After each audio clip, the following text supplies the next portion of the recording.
qué gusto de nuevo verlas a todas y a todos en la presentación del libro que lleva por nombre Deontología Jurídica, la ética en el ser y quehacer del abogado, del autor, doctor Víctor Manuel Pérez Valera, que el día de hoy nos hace el honor de acompañarnos. Y en primer lugar, me gustaría que escucháramos a la maestra Trilce Ovilla Bueno, quien es abogada, barrista, docente universitaria y orgullosa chapaneca. Y nos va a platicar en términos generales sobre lo que significa la deontología. Adelante, Trilce, muchas gracias por acompañarnos. No, al contrario, Lidia, muchas gracias. Muy buenas tardes, buen provecho. Me sumo obviamente en primer lugar a la festividad de que nos podemos volver a encontrar físicamente, empezar a retomar las actividades de la barra que son tan importantes de manera presencial. De verdad, muchísimas gracias por la invitación y sobre todo para la presentación de un libro de deontología jurídica, la ética del ser y quehacer del abogado, que yo considero que es fundamental efectivamente para todos nosotros que somos abogados, pero sobre todo para todos los que están en proceso de construcción de ser abogados, que creo que esta es una de las aportaciones más importantes del libro, porque como en un momento más tendré gusto platicar sobre él, está diseñado de una forma completamente pedagógica y amigable. Y yo creo que esta es otra de las grandes estrellitas, ¿no?, que tiene este documento. Agradezco, por supuesto, a mi querida amiga Lidia Monsalvo Álvarez por la invitación, coordinadora de esta comisión, igual que a su vicecoordinador Felipe Ibáñez Mariel, ¿no?, por haberme generado esta invitación. Y la verdad es que me congratuló mucho y espero estar a la altura de esta actividad, porque me ha tocado compartir mesa con Gonzalo de Alcón, a quien admiro y respeto, y que le agradezco mucho la referencia de haberme colocado a su lado izquierdo, porque es el lado del corazón, ¿no? Y obviamente del autor del libro, el doctor Víctor Manuel Pérez Valera, que yo debo confesar no tenía el privilegio y el gusto de conocer, pero que me siento cercana a él después de haber leído su obra, justamente por esta presentación, y me permito felicitarlo, reconocer el esfuerzo, el compromiso, pero sobre todo la dedicación con la que se nota que ha escrito el libro. Porque yo como docente universitaria, sí lo puedo decir sin temor a equivocarme, muchas veces no basta con tener el conocimiento, sino hay que saber cómo compartirlo con los demás. Y esta obra, yo insisto, como adelantaba en un principio, creo que lo más importante es que está escrita de forma tal que la lectura es muy ágil, que la lectura es comprensible a todos los niveles, es decir, no solamente para alguien que ya es un jurista formado en ejercicio profesional, sino sobre todo para los jóvenes que están en este proceso de formación y que muchas veces, como el propio autor dice, necesitan buscar en la ética y obviamente la deontología ese faro de luz que haga que se guíen sus pasos en un mundo que lamentablemente hoy, si lo debemos decir, a veces se encuentra entre tinieblas, ¿no? Entonces yo creo que eso es muy, muy importante. Y bueno, insisto, este libro a mí me gustó mucho, ¿no? Porque parte de un principio, bueno, parte de varios principios, pero a mí me gustaría empezar esta presentación diciendo que obviamente la aspiración de todo abogado es de convertirse en jurista. Es decir, no solamente tener los conocimientos técnicos, sino también estar dentro del campo de la ética y de los valores aplicados para efectivamente poder ejercer de forma congruente, con probidad, con rectitud, con honestidad, la profesión que hemos elegido. Pero también es cierto, bueno, que la ética profesional es un pilar incuestionable del ejercicio profesional, pero que también es cierto que en la actualidad lamentablemente vivimos en circunstancias, primero, que estamos cambiando paradigmas. La pandemia yo creo que es lo primero que nos enseñó, que teníamos que cambiar la forma de entender al mundo y que al mundo, aunque estemos regresando a una normalidad, realmente es una nueva realidad y nada va a volver a ser como era antes, y los abogados y juristas también nos tenemos que adaptar a estos procesos y hablamos también de incorporar valores éticos en ello. También nos encontramos frente a nuevos paradigmas de inteligencia artificial, ¿no?, y la aplicación de la misma, y también tendremos que hacer ponderaciones éticas al respecto. Y obviamente, como siempre, nos encontramos ante los dilemas éticos de los cuales en muchas ocasiones habla el libro, entendiendo un dilema ético cuando dos o más valores deben ser ponderados porque están en conflicto para su aplicación en una determinada situación. Y esto que suena muy sencillo, todos lo hemos vivido, espero que en menor medida unos, ¿no?, que otros, pero no es nada sencillo cuando tenemos que poner en la ponderación dos valores que son esenciales, ¿no?, para nuestro ejercicio. Pero bueno, empecemos por el principio. Cuando hablamos de ética, hablamos de que es una manifestación, es una reflexión racional en la cual se realiza un estudio sistematizado de todos los actos humanos, donde se analizan los principios y reglas que regulan una realidad social determinada desde una perspectiva valorativa. Obviamente está relacionada con la moral. En sus orígenes tiene el objetivo de analizar los valores consagrados y aceptados en los distintos sistemas jurídicos, así como la eficiencia de estos valores en dichos sistemas. Por ello es que entendemos a la ética como una ciencia de carácter normativo, y es importante distinguirla de una ciencia causal, porque es lo que nos da la puerta del parámetro cuando hablamos de la deontología. Como todos sabemos, y no hacer clases, simplemente como tener un parámetro común, como todos sabemos, en la obra Teoría Pura del Derecho de Hans Kelsen, que nos establece las bases y las diferencias entre las ciencias causales y las ciencias normativas, él destaca que las causales obviamente se rigen por causa y efecto, la naturaleza, pero que las segundas se caracterizan por el principio de imputación, esta famosísima fórmula que todos conocemos, que si es A debe de ser B, ¿no? Que es prescriptiva.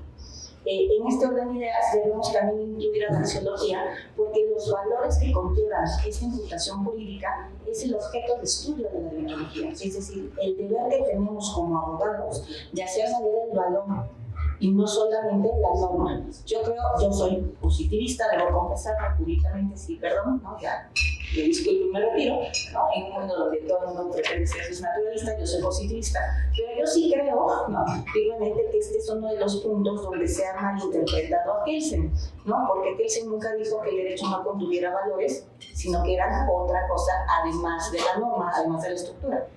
Y todo el mundo siempre lo ha tachado de que son las normas y ya hay que decir lo que la norma dice y apegarse exclusivamente a eso. Y creo que este es un error de apreciación que se puede estudiar justamente desde el parámetro deontológico del deber, de la ciencia de la moral y de los deberes, en el sentido que sí, existen las normas jurídicas que todos conocemos que son vinculantes, pero que la parte esencial es para qué fueron construidas o qué valores estamos tratando de proteger en función del tipo de sociedad que somos. En este orden de ideas, ¿no? La axiología jurídica estudia y realiza un análisis crítico de los valores morales y jurídicos. Se ocupa del problema de definir cuáles son estos valores para ser considerados como correctos dentro del sistema normativo. La deontología, junto con la axiología jurídica, conforman lo que conoceríamos hoy como la ética normativa. La deontología estudia los fundamentos del deber ser y de las normas morales. Cabe señalar, como todos sabemos, que fue Jeremías Bentham quien usó este término por primera vez en su obra Deontología o Ciencia de la Moral en el año de 1834. Y en función de esto se empiezan a generar distintos códigos deontológicos que tienen básicamente tres funciones. El primero es fijar los criterios de carácter científico funcional para el ejercicio de la profesión. El segundo es redefinir las orientaciones éticas para el ejercicio de la profesión. Y el tercero, y a mi consideración muy importante, generar la posibilidad de imponer sanciones disciplinarias a quien incumpla justamente con los parámetros determinados en estos códigos deontológicos. Esto que yo lo he dicho de manera un poquito desordenada está claramente explicado en el libro que hoy nos reúne para su presentación. Y nos dice, y a mí yo me quedo con dos frases que la verdad es que también me confieso públicamente, voy a citar al autor cada vez que yo en clase, pero a partir de hoy voy a usar mis clases con esto de ética en la universidad, porque dice, estas dos frases que son del autor del libro: la ética tiene por finalidad establecer una plataforma valoral que supere lo arbitrario y caprichoso de las actuaciones humanas. Yo creo que esta frase, que en principio suena tan sencilla y que está en las primeras páginas del libro, en el primer capítulo, para ser exactos, creo que es trascendental. Porque muchas veces los seres humanos, como también mi padre nos ha hecho el favor de explicar en el libro, nos dejamos llevar por la voluntad, ¿no? Porque es una de las características que tenemos cuando todos no tenemos toda esta capacidad de autocontrol.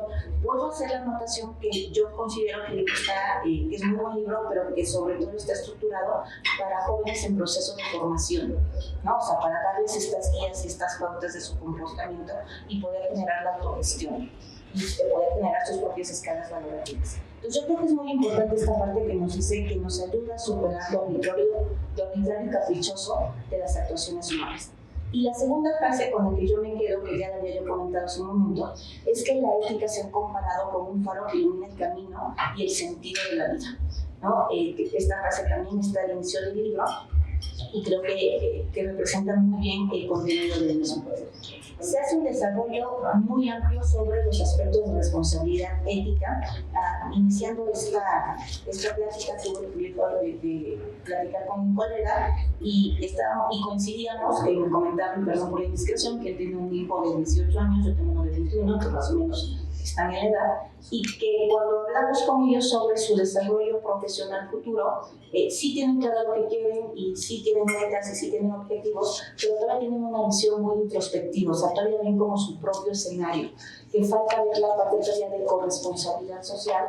Entendemos que son muy jóvenes, entendemos que están en proceso de formación, pero justamente cuando hablamos de aspectos de responsabilidad ética profesional, en el caso de los abogados, este libro nos dice que el ser indolente, ser no hacer nada, también es también tener falta de ética. Que tenemos que fijar posturas, que a lo mejor nos podremos equivocar en dichas posturas, porque no somos perfectos, somos perfectibles, pero el quedarnos sin hacer nada es más grave que empezar a hacer algo. Y nos lo dice de una forma muy clara y muy contundente. También nos habla sobre la coordinación de esfuerzos, que no basta solamente con un esfuerzo individual, porque los esfuerzos individuales nos llevan a algo que a mí me encantó cómo lo denominó, frustraciones deontológicas. Es decir, cuando yo estoy trabajando solito y estoy con el valor y el deber y estoy yo solito y veo que no pasa nada, pues me frustro, ¿no? Pero en este caso es una frustración deontológica que no logra hacer que el quehacer y el deber coincidan en el mundo real. Pero si trabajamos de forma colectiva, podremos empezar a hacer el cambio y también nos dice cómo hacerlo. Él también nos habla que el comportamiento ético implica, por supuesto, neutralidad y rectitud, y que algo que a mí me encanta porque va encontrando una frase de Maquiavelo que hemos escuchado mucho, que nos dice que el fin justifica los medios, y nos hace énfasis que ningún fin justifica un mal medio, bajo ninguna circunstancia y bajo ningún momento. No podemos hacer un mal para conseguir un bien, no desde un punto y desde una característica de modelo ético. Nos hace también lo voy a citar nada más porque creo que es muy importante, y pocos libros de deontología contienen un análisis tan sistematizado de cómo evolucionar el concepto deontológico a lo largo de la historia en distintos países. Empieza en Egipto, y yo también debo agradecerle, yo no lo sabía, pero que el motivo real que en Egipto los juicios fueran por escrito era para evitar escuchar al abogado o al orador, porque los buenos oradores convencían, entonces uno dejaba de ser imparcial. Entonces el juez prefería leer para ver los hechos en blanco y negro, por así decirlo, que escuchar la carga, ¿no?, emocional de un buen orador. Nos habla también de la India, obviamente de las leyes de Manu, que todos conocemos, que es el antecedente inmediato que a todo crimen corresponde un castigo. Nos habla también de Israel, ¿no?, de la importancia del juicio recto y de la posición de los jueces, que decirles hace el recorrido obligatorio por Grecia y Roma, y se detiene un poquito en la parte, y con esto yo voy cerrando, sobre los deberes, ¿no? Este tratado deontológico que se llama Sobre los deberes, que escribió Marco Tulio Cicerón, que si tienen la oportunidad, si algún día no tienen que hacer y no pueden dormir, yo les aconsejo que lo lean, porque es un tratado que está escrito de forma epistolar, es decir, a través de cartas, y está escrito para su hijo, que también era abogado. Entonces yo encuentro un doble valor, porque al fin y al cabo soy mamá, ¿no? Y decirle a mi hijo cómo creo yo que debe ejercer los valores éticos dentro de la profesión. Es una enseñanza, este tratado sobre los deberes, es una enseñanza práctica de los principios éticos que debemos de tener en la profesión jurídica, y es muy curioso porque si ustedes lo ven no cambia mucho de los valores que seguimos diciendo que hoy debemos de tener los abogados en el ejercicio profesional. Otra de las cosas que a mí me llamó mucho la atención es que hace un análisis muy profundo de la obra del doctor Villoro Toranzo. Yo sé que él estuvo también en Ibero, pero también fue maestro de la UNAM durante muchos años, y nos habla que en el 2013 un grupo de maestros, precisamente de la UNAM, publicó un decálogo sobre la vocación. Y creo que es muy importante cuando hablamos de la vocación y de la ética, del deber y hacer correcto de los abogados, porque todos somos o debemos ser abogados en función de una vocación. Conocemos muy bien el decálogo, no entraré ahí, el decálogo de Couto, ¿no?, estos 10 principios que debemos de tener, pero poco se habla del decálogo de la vocación del jurista. Y la vocación, nos explica el autor, que es un llamado de la voz interior y es donde convergen el querer y el poder. Entonces yo creo que esto es muy, muy importante. Y bueno, no les voy a leer el decálogo porque quiero que lean el libro, ¿no? También hay que ponerle un poquito de sabor al asunto, pero sí puedo decir que nos habla de la exigencia de tener la vocación, de los ideales y de los riesgos que tenemos en la profesión, obviamente. Nos habla también, sobre todo, es lo que a mí me encanta, que la vocación auténtica de abogado no busca solamente la recompensa material, sino que efectivamente tenemos un compromiso y un deber social de buscar la verdad y la justicia. Si bien es cierto, y no me voy a meter porque aquí hay más expertos que yo al respecto, cuando hablamos de justicia podemos decir, ¿no?, que sí, lo que nos decía Ulpiano, la constante y perpetua voluntad de la calle en lo suyo, o lo que decía Kant, ¿no?, la máxima es la regla áurea de tratar a los demás como quieres que te traten, o que Platón nos decía que era la felicidad. A lo que hay muchos conceptos de justicia, pero la entendemos todos valorativamente en el sentido que es el fin último para el cual debemos estar trabajando y que debe ser la guía en todo momento de nuestras acciones y quehaceres. No me resta más que agradecer nuevamente, perdón si fue un poquito atropellada, pero es que ya no vi cómo se me antojó. Y le voy a pasar el uso de la voz a Gonzalo para que nos diga cómo aplicar todo esto. Muchísimas gracias. Muchas gracias, Trilce. Antes de continuar, creo que ya lo vieron ahí en la entrada, tenemos a la venta el libro hoy a un precio especial para los que asistieron. Muchas gracias, doctor Pérez Valera. Y bueno, Gonzalo es abogado también, profesor igualmente, pero de la Escuela Libre de Derecho y barrista. Y nos platicará en específico de uno de los principios éticos que toca nuestro código de ética del colegio en relación con el libro de deontología jurídica. Adelante, Gonzalo, gracias. Muchas gracias, Lidia. Bueno, antes que nada, gracias, Trilce, por tus aportaciones y por estar aquí conmigo también. Al padre Pérez Valera, la verdad es que nunca pensé tener el inmerecido honor de poder presentar un libro del padre. Estoy de veras acongojado de la felicidad y sobre todo de poderlos ver nuevamente a todos ustedes en formato presencial. La verdad es que gracias a la barra, porque hemos regresado a la presencialidad. No hay nada como el contacto humano, lo platicamos antes, a poder saludar a la gente, darnos un abrazo, platicar cómo están nuestras familias en el pasillo. Pues la verdad es que no tiene igual. Digo, hay muchas virtudes en la virtualidad, pero nada como el contacto humano. Entonces agradezco mucho a la barra que haya tomado la decisión de que regresemos a este formato de presencialidad. La verdad estoy muy contento. Y también me siento pues un poco inhibido con tanta personalidad.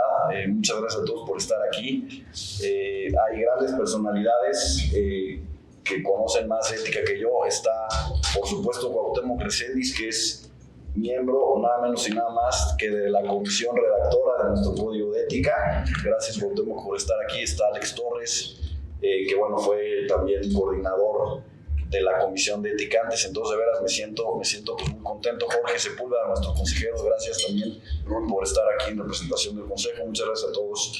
Y bueno, cuando me pidió Lidia que platicara del libro del padre, pues me sentí un poco en el dilema del cuento de ese caminero, de ese viajero que iba por la campiña francesa y después de caminar muchas horas llega a un pueblo y se entera que solamente hay 2 restaurantes en el pueblo y dice, pues yo quiero comer en el mejor restaurante, ¿no? Entonces le voy a preguntar ahí al viejito del pueblo, que parece que es sabio, y le dice, oiga, pues ¿qué restaurante me escoge? Porque pues quiero comer en el mejor restaurante. Y le dice, mire joven, no importa lo que yo le diga, seguramente se va a arrepentir de no haber ido al otro restaurante. Y así me siento yo un poco porque me piden que pues tome algunas ideas, algunas reflexiones del libro y pues me arrepiento de no haber escogido las otras porque toda esta obra tiene un valor de veras incalculable, además de que tiene una lectura padrísima.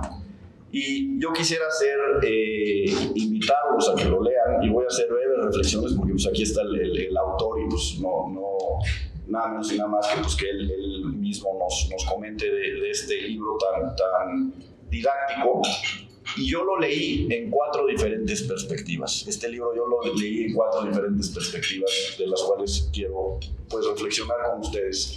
Una perspectiva propedéutica, una perspectiva existencial, una perspectiva meditativa y por último una perspectiva estética.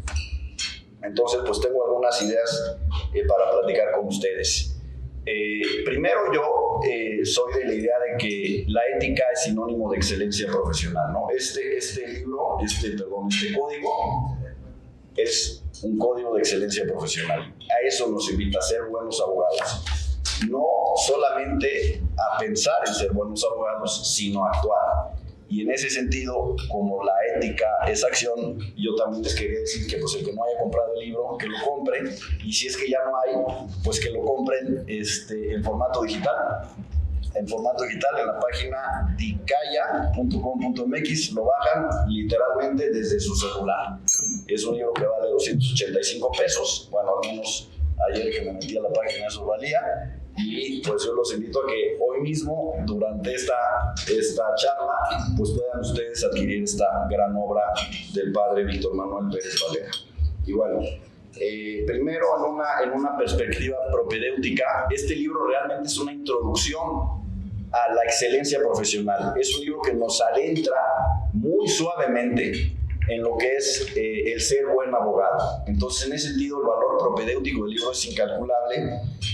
Habla, por ejemplo, del método del jesuita Lonergan, de la autointelección y de la autoapropiación, que son, digamos, dos elementos que me recordaron que lo que decía uno de mis maestros es que no hay formación que no sea autoformación. O sea, solamente podemos aprender lo que queremos aprender. Por ahí dije, creo que hay un dicho, ¿no? Y Jorge en la Libre que dice, nosotros aprendemos a pesar de nuestros maestros, ¿no? O sea, si nuestros maestros no nos enseñan, nosotros de todos modos tenemos que aprender, porque el examen nos van a preguntar, pues, como si fueran grandes figuras, ¿no? Entonces, exactamente, entonces, la autoformación en el entendido de este método de Lonergan, de la autointelección y la autoapropiación, pues nos invitan realmente a adentrarnos muy suavemente en lo que es la excelencia profesional, en lo que es la ética profesional. El objetivo del libro es precisamente ese, darnos algunas directrices de la deontología profesional para pues ser mejores abogados, ¿no?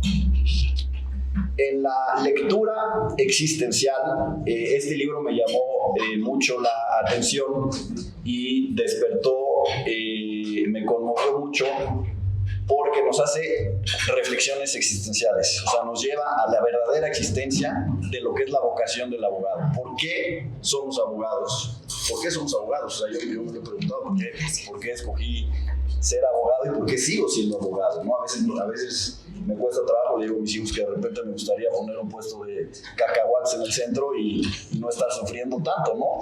Pero nos invita a eso, a reflexionar. El libro nos dice, ¿por qué eso? ¿Por qué fuiste abogado? ¿Cuál es tu vocación? Habla de la vocación, habla de los dilemas vitales, que plantea el ejercicio profesional. Cita evidentemente a Viktor Frankl, un gran filósofo y logoterapeuta vienés. Habla de la crisis de valores, nos habla del homo ethicus, el padre nos habla en esta visión, en esta lectura existencial que yo tuve de esta obra, nos habla del hombre ético y cita, como ya lo decía Trilce, a Cicerón, y me evoca, yo la verdad es que me acuerdo de pocas clases de mi carrera, pero hay una clase que sí me acuerdo muy bien y es una clase que tuve con el licenciado Soto Borja, mi profesor de Derecho Mercantil, que nos dijo, ¿qué es ser buen abogado? Así nos preguntó, ¿qué es ser buen abogado? Y la verdad es que estuvimos discutiendo una hora, lo que duraba la clase, y no llegamos a ningún, pues tener dinero, ganar casos, no sé qué, y había múltiples respuestas. Y en esta obra, el padre, citando a Cicerón, nos habla de que pues la definición de hace más de 2100 años que dio Cicerón a lo que eran los oradores, los abogados de esa época, tiene dos palabras, el vir bonus, el hombre de bien. Entonces, queremos ser abogados, pues tenemos que ser hombres de bien, simple y sencillamente. Entonces, me invita a esas reflexiones este libro. En la parte existencial, también en la lectura existencial que yo le di al libro, nos habla de dos temas fundamentales, que son la ciencia y la conciencia. dos de los grandes, digamos, dos de las tres grandes patas de cualquier barra de abogados. Tenemos la parte técnica, que es la ciencia, ¿no? Tenemos la educación jurídica continua. Tenemos la parte de la formación de la conciencia que se hace leyendo este tipo de obras, estando en este tipo de eventos. La verdad es que la barra hace un gran papel en el fomento de la ética profesional. Enhorabuena y ojalá sigan así Lidia, Felipe y bueno, todos. Y bueno, evidentemente la otra pata que es el tema del trabajo pro bono, ¿no? Pero el libro se adentra en estas dos pilares fundamentales, que es la parte de la ciencia o de la formación técnica y de la formación de la conciencia, que es la formación deontológica, ¿no? Habla de la ética como ejercicio espiritual. Me encantó esa referencia. O sea, la ética como ejercicio espiritual, la verdad es que yo nunca digo, son cosas muy nuevas y bellísimas. El amor y la ética, otra sección del libro es el amor y la ética. O sea, fíjense con qué profundidad toca el padre estos temas. Entonces, bueno, pues los invito a leer, ¿no? En la parte meditativa, la otra, digamos, visión que yo tuve de este libro es una visión meditativa, en donde el padre pues habla de eso, habla precisamente de la meditación activa. Habla de que el movimiento se demuestra andando, y cuando el padre dice el movimiento se demuestra andando, pues evidentemente yo quiero hacer la alegoría de que la ética se demuestra ejerciéndola. Nuevamente, la ética no es una virtud intelectual. Nos invita el padre a tomar a la ética no como una virtud intelectual de que ya leí el libro del padre y qué bonito, ya me lo sé, ya me sé los artículos del código de ética. No, la parte importante de la ética está en el ejercicio precisamente de esa virtud, que es la excelencia profesional, ¿no? El arete, como la llamaría Aristóteles, ¿no? Otra vez el padre habla de algo también bellísimo. Alguna vez el padre tuvo la gentileza y la bondad de regalarme el libro de Insight de Lonergan, de Bernard Lonergan, que es un libro, pues un libro bastante interesante y largo, y el padre toca con una gran facilidad esta metodología del famoso chispazo, ¿no? Del famoso insight del que habla Bernard Lonergan, y por ejemplo hace una reflexión de una película que seguramente todos ustedes han visto, y si no la han visto, pues cualquier abogado la debe ver, que es la película 12 hombres en pugna. Y el padre hace una referencia, utilizando la metodología del chispazo intelectual de Bernard Lonergan, de la película, que realmente es muy bonito leerlo, ¿no? Hace un recorrido histórico de la ética, ya lo platicábamos, y algo muy, muy interesante es que el padre en este libro, en esta edición, analiza nuestro código de ética profesional.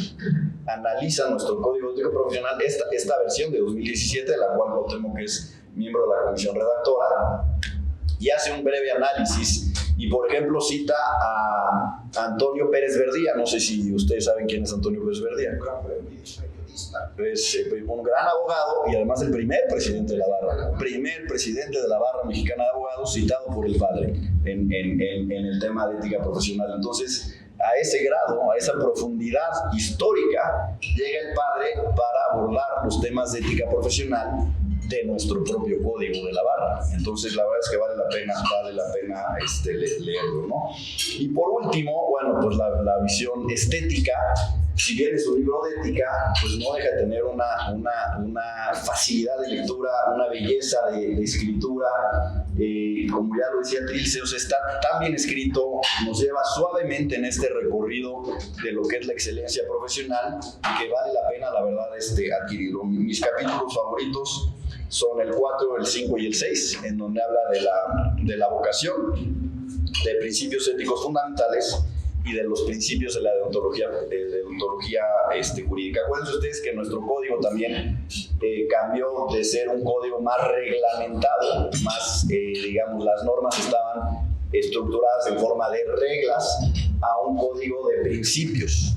Entonces, en este sentido, me acuerdo, o sea, hice muy bien la comparación de nuestro código de ética con estos dos capítulos, particularmente el 5 y el 6 del libro de nuestro querido Víctor Manuel Pérez Valera, ¿no?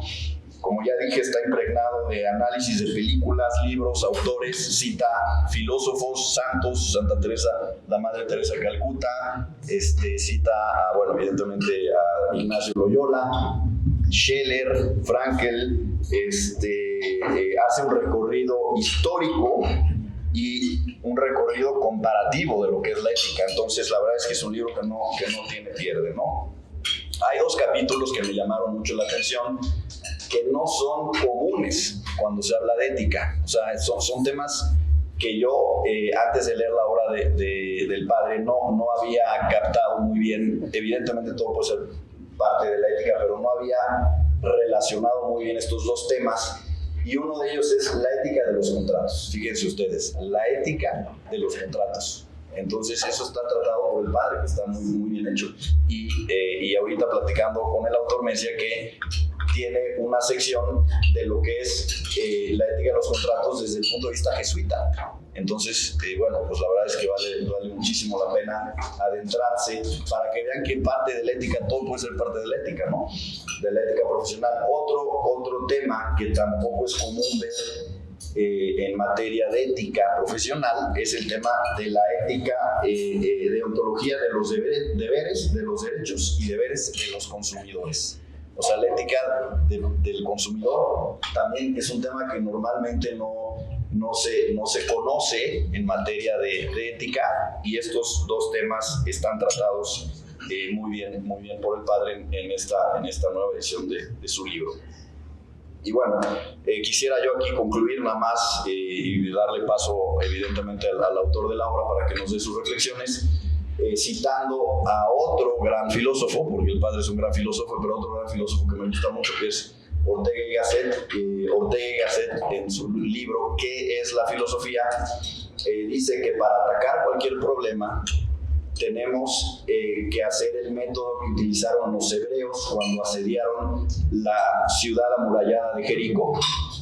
Y así dice Ortega y Gasset: asediándola, circunnavegándola, rodeándola por todos lados, para que las murallas se puedan derrumbar fácilmente y podamos entrar al conocimiento de la verdad, dice Ortega y Gasset. En este caso, eso es lo que hace el padre: circunnavega todos los temas de la ética para poder derribar esas murallas y que nos podamos adentrar en esa ciudad que es la ética profesional, para poder ser mejores profesionistas, ¿no? Y bueno, aprovechemos este patrimonio ético que nos está legando el padre, que particularmente habla de nuestro código de ética profesional. Ahí habría que evidentemente darle bastante más difusión a este libro, sobre todo para los barristas. Y como dice el padre, aquí citándolo casi textualmente, dice que es un antídoto contra la mediocridad, la corrupción y la bancarrota profesional. Entonces, enhorabuena, querido padre, muchas gracias, Lidia, y a todos ustedes. Y bueno, son mis breves reflexiones.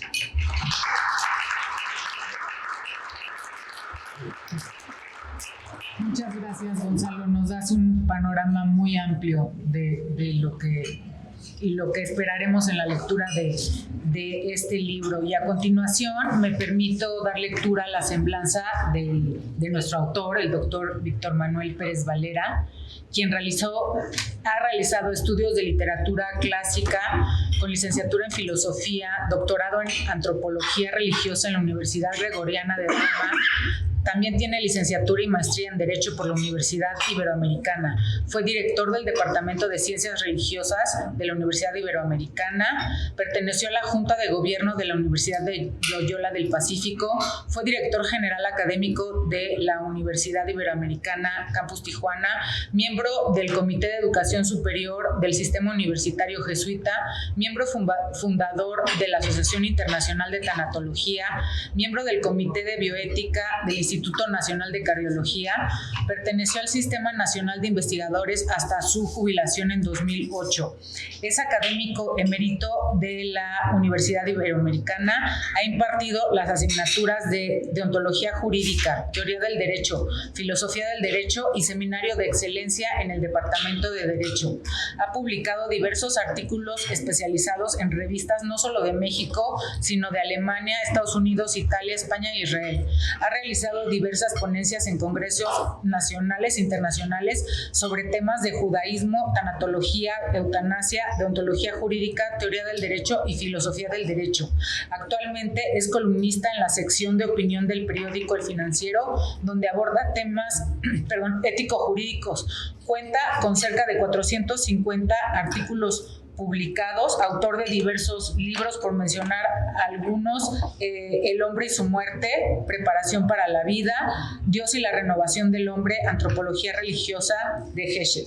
En la línea humanista del derecho, también ha escrito Ser más humano, reflexiones sobre ética y derecho, A la luz de los valores, Teoría del derecho, Argumentación jurídica y Deontología jurídica. Es miembro del Consejo Mexicano de Intercambio Cultural Alemán-Latinoamericano y presidente del Consejo Mexicano de la, en alemán, Katholischer Akademischer Ausländer. Muchas gracias. Bienvenido otra vez, doctor. No, pues muy amable. A ver, les voy a pasar. Este es un artículo.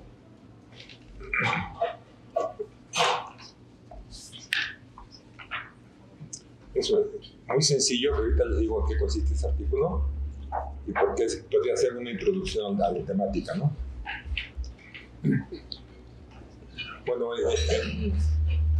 sobre el currículo nada más dos cosas. Primera,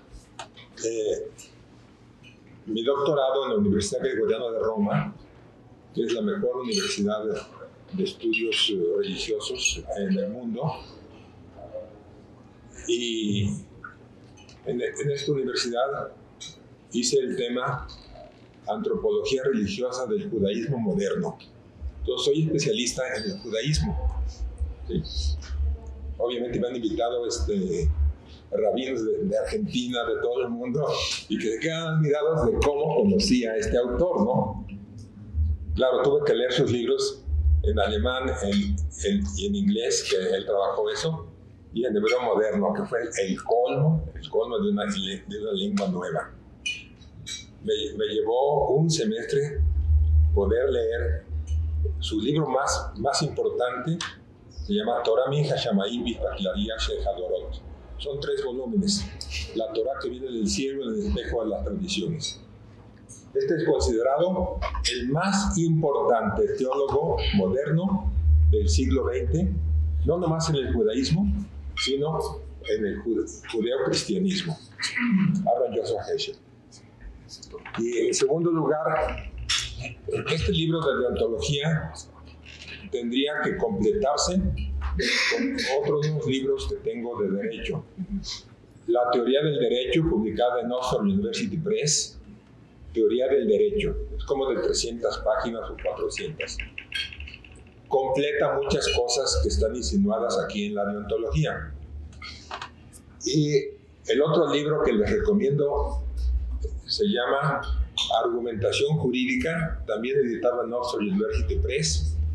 Y ahí, yo llevé un año de retórica, en una formación muy larga de 20 años de estudio.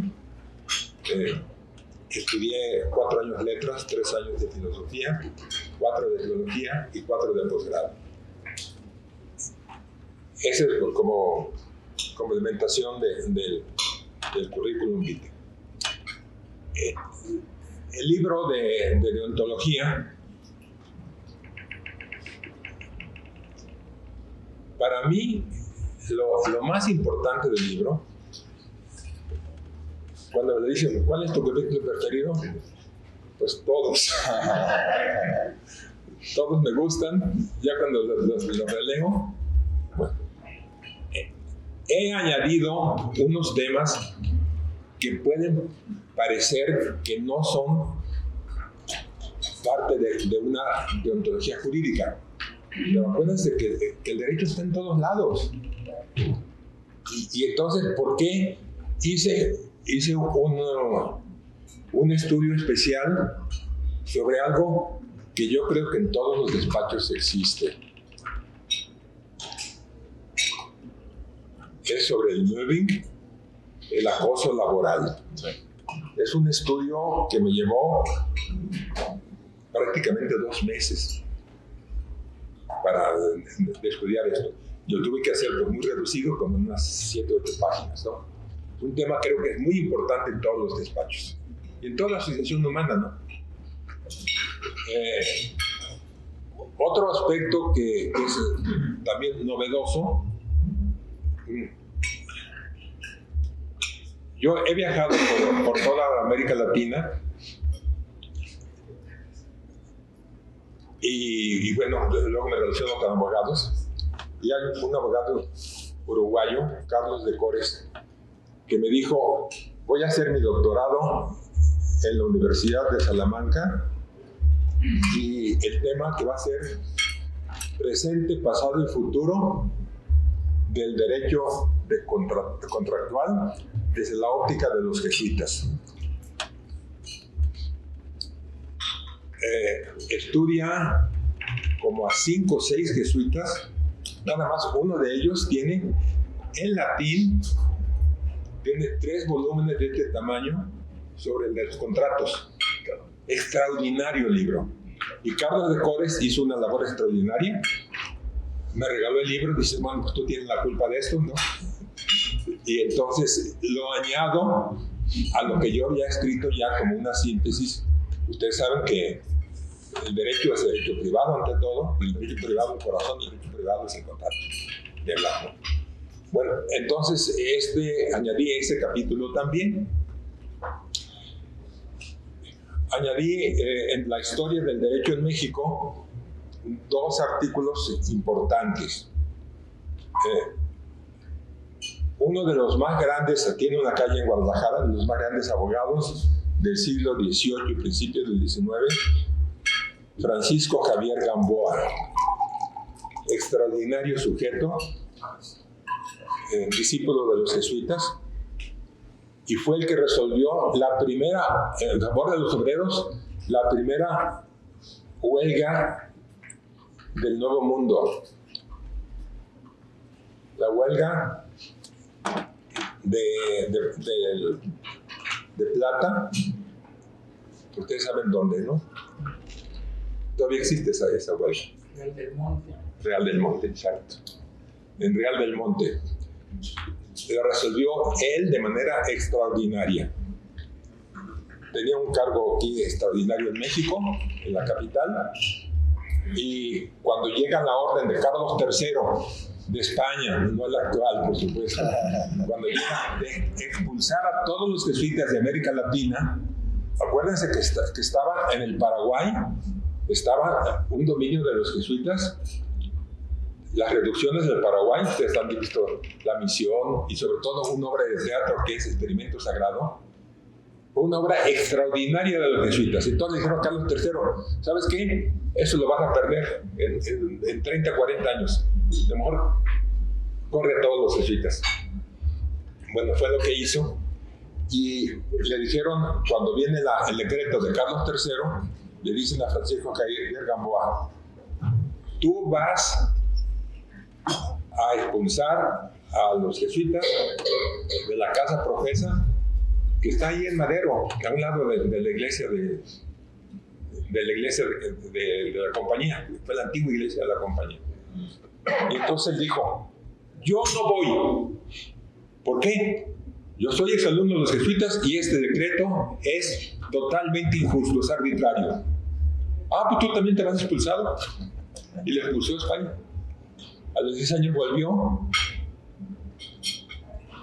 resolvió antes la huelga de Real del Monte y fue el entierro de él. Media Ciudad de México fue a su entierro. Francisco Javier Gamboa. Está resumido en este libro con unas 10-15 páginas, ¿no? Otro aspecto también de la historia: yo fui discípulo de Miguel Villoro Toranzo, ¿no? Yo también. Fue discípulo de él y además, ¿saben qué? En el buen sentido de la palabra, nos peleábamos. Yo le decía, es que tú confundes moral con ética. No, que mira, que esto que es la ética es la más subida, la especulación, la moral es la cosa práctica. Dije, bueno, esa es una idea, pero la otra es muy sencilla. Depende del aspecto formal, desde qué punto de vista se ve. Y si ustedes van al departamento de ciencias religiosas del Ibero y dicen, quiero tomar ética, vete a filosofía. Y si van a filosofía y dicen, yo quiero tomar moral, vete a las ciencias religiosas. Es el mismo aspecto, el mismo objeto material con diferente objeto formal. Entonces ya después, oye, como que tienes razón. No, como que tengo razón. Bueno, y discutimos muy a gusto, ¿no? Muy a gusto. Cuando él, aquí en el papel que les pasé, ya se los pasé, ¿no? Sí. Ahí viene cómo él fue, Villoro Toranzo, fue el que en un congreso internacional de toda América Latina dijo, debemos enseñar la ética, la deontología jurídica. La UNAM aprobó, bueno, todo muchísimo, después la UNAM no acabó de cumplir, pero bueno. Y ahí entonces él, antes de irse a un sabático a Europa, hizo 7 capítulos. A los últimos 2 le faltaron las notas y dijo, pues mira, esto es un esbozo, yo ya me voy, tengo que tomar un sabático, y quedó a medias en la deontología. Yo llevé la deontología con él y también discutimos bastante, en el buen sentido, ¿no? Entonces él me dijo, dice, bueno, dice, pero pues este libro que no lo impriman, Raúl González es mal, luego lo imprimió. Y le dije, bueno, pero ¿sabes qué? Es que está inconcluso. Y entonces yo aquí digo que ese libro de Villoro es como la famosa Sinfonía de Schubert, quedó inconclusa.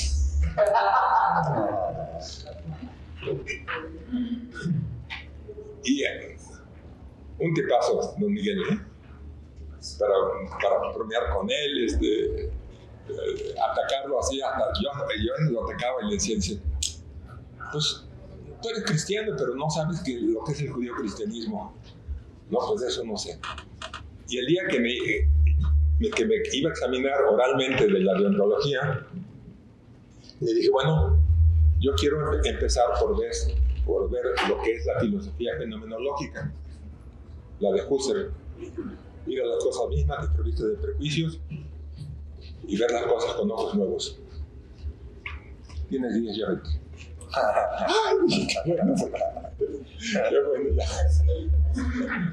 Bueno, bromeamos mucho, pues, ¿no? Y nos hallábamos muy bien. Se fue al sabático, volvió y se murió. Y dejó todo como media, ¿no? Y él volvió con una idea. Le dije, oye, termina tu deontología. No, ahora traigo otra idea mejor. Pues, ¿qué idea es mejor? La teología del derecho. Y entonces yo leí y traduje un libro que se llama la experiencia interna del derecho. La experiencia interna del derecho. De David Granfield. Un libro muy interesante. Es una especie de teoría del derecho, pero también el libro está dividido en estas partes, ¿no? En 4 partes. Y la última parte se llama, dice, monósfera, isósfera, coinósfera y teósfera. Es donde habla del derecho natural, pero a fondo y con todas las ideas modernas, ¿no? Que desde luego mucha gente me dice, es un invento de la Iglesia Católica. Ah, Cicerón era muy católico, ¿verdad? Y añadí al libro de Villoro, como no lo completó, tomé el De Officii de Cicerón. Yo ya he leído de Cicerón, la obra fundamental, ¿no? En defensa de Milón, la Promilone. ¿Sí? Y en el número 10 de esa obra, lean 2 parrafazos extraordinarios de lo que es el derecho natural. Y empieza diciendo: "Esigovici tabule nocturnum fure poco modo diurnum absis detalo defendere inteste que dice potest", que quiere decir, ya las 12 tablas decían que al ladrón nocturno de cualquier modo y al diurno si lleva un arma se le puede matar. Ese es el derecho natural. Y empieza a explicar lo que es el derecho natural. Bueno, por último, nada más para decirles por qué yo creo que es más importante el libro de todo, es el capítulo 2, la deontología, el método de la deontología jurídica. Enseñar al alumno a pensar. El libro de que hablaba Gonzalo, Bernard Lonergan, es un jesuita canadiense. Este jesuita canadiense, pues en la enciclopedia de Canadá dice que es uno de los más brillantes y originales pensadores canadienses del más alto rango.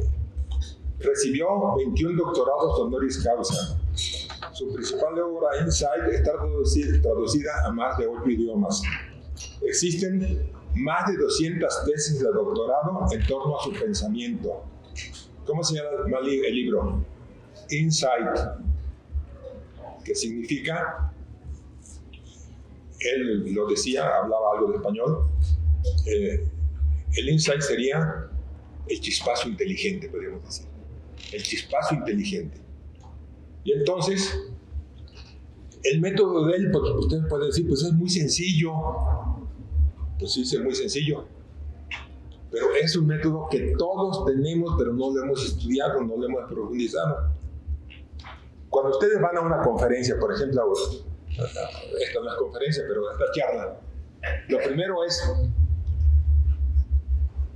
¿escuchaste? No, pues yo estaba muy lejos y había mucho ruido, no escuché. Ahí muere. No vas a entender nada de lo que se dijo, ¿no?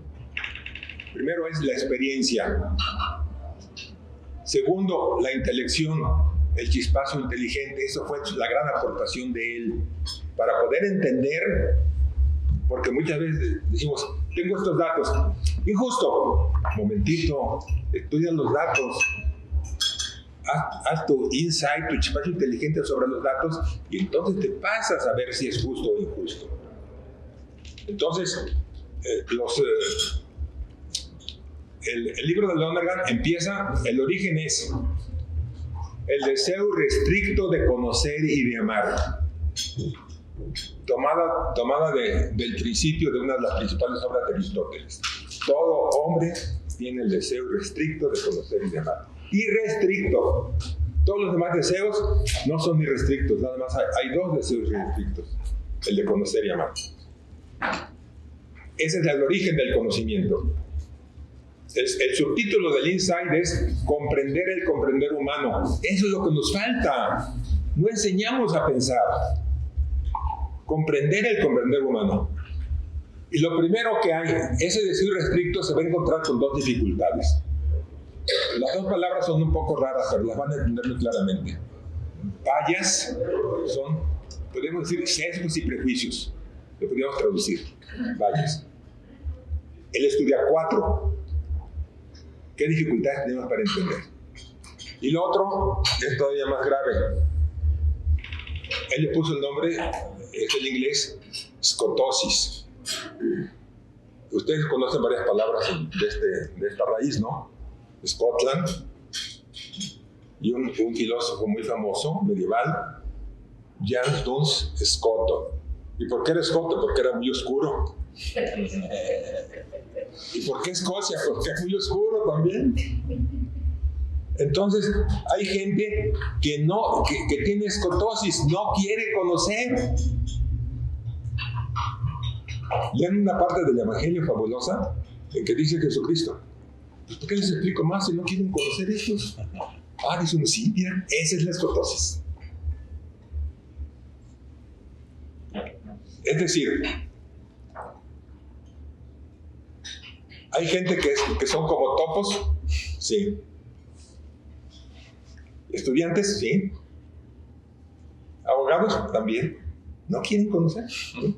Están cerrados. Es la ceguera intelectual y valoral. Es que para mí eso no es valor. Muy bien. Pero para ti no es valor. Se va uno a la raíz y dice, pues trae escotosis, no quiere ver valores. Lo otro, los vallas, son sesgos y prejuicios. Pasando esto, vienen los 4 niveles de conciencia, que es lo que les decía yo cuando hay una conferencia. Experiencia, intelección, juicio y valoración. Eso existe en toda conferencia que escuchamos. Yo les digo, ¿oíste lo que se dijo? Sí.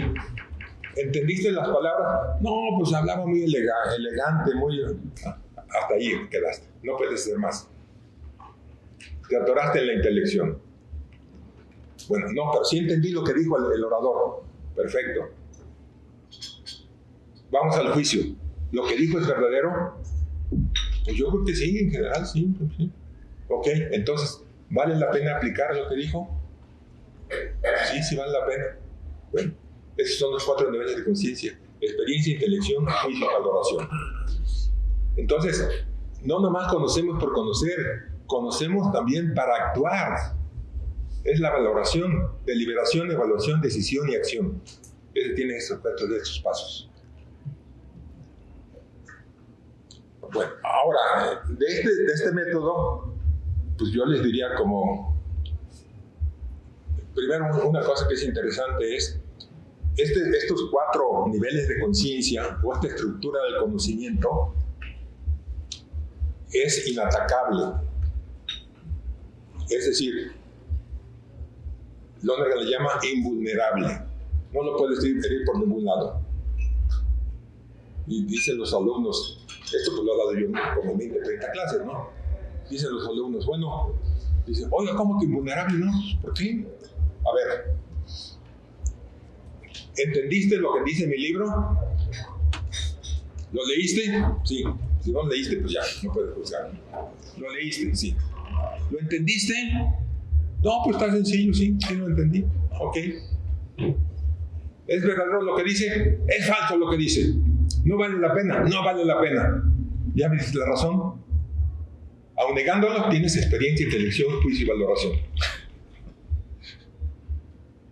Y cuando ustedes van a una charla o lo que sea, es lo que hacemos todos.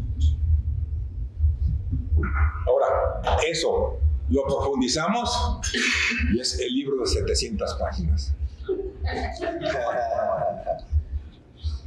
El libro de 100 páginas.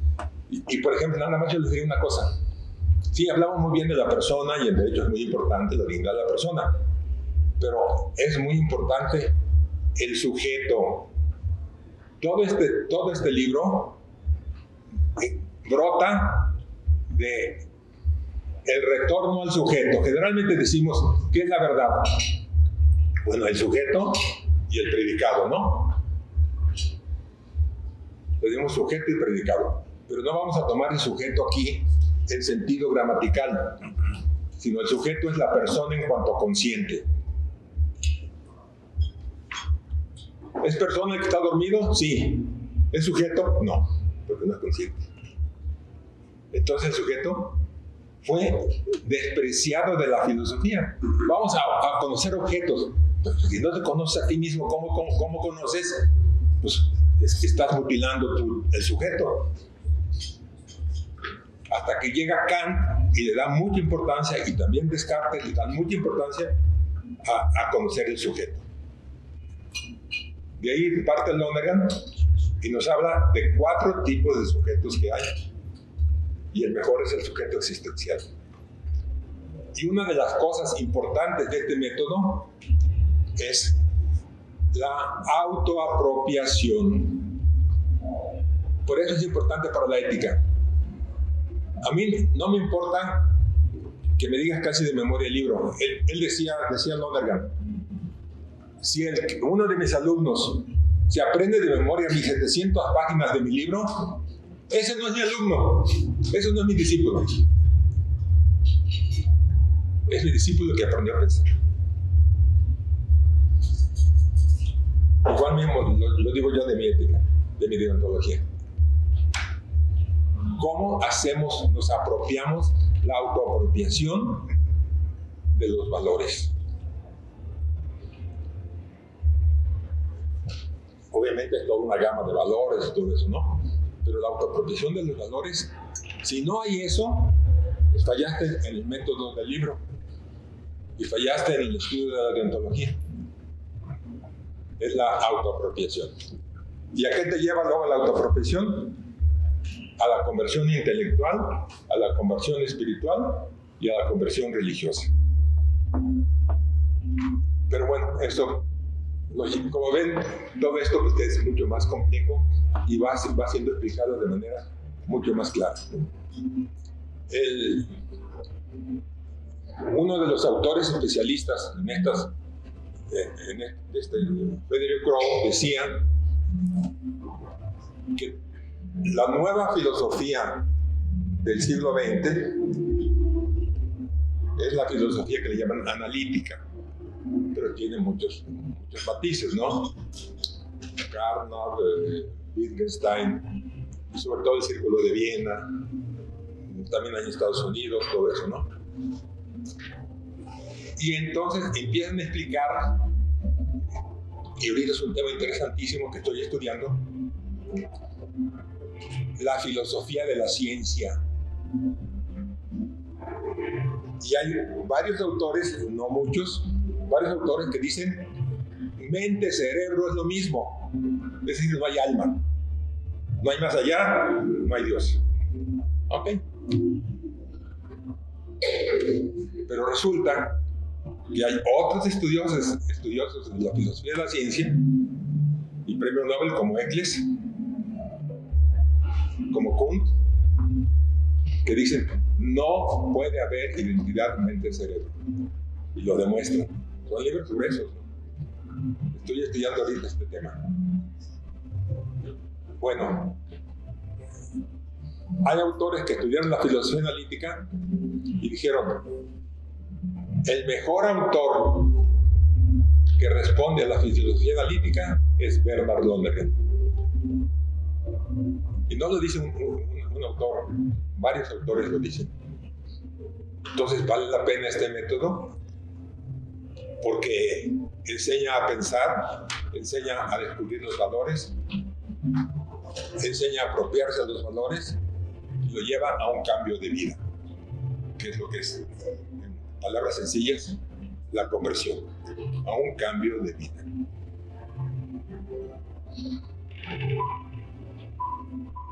Pues yo creo que con esto es lo básico lo básico de que tiene este libro. Cuando el libro en un anterior esbozo se lo pasé al licenciado González, al doctor González Usmal, y le dije: ya escribí el último capítulo de Bernard Lonergan, y me dijo: ya echaste a perder todo. Era un viernes.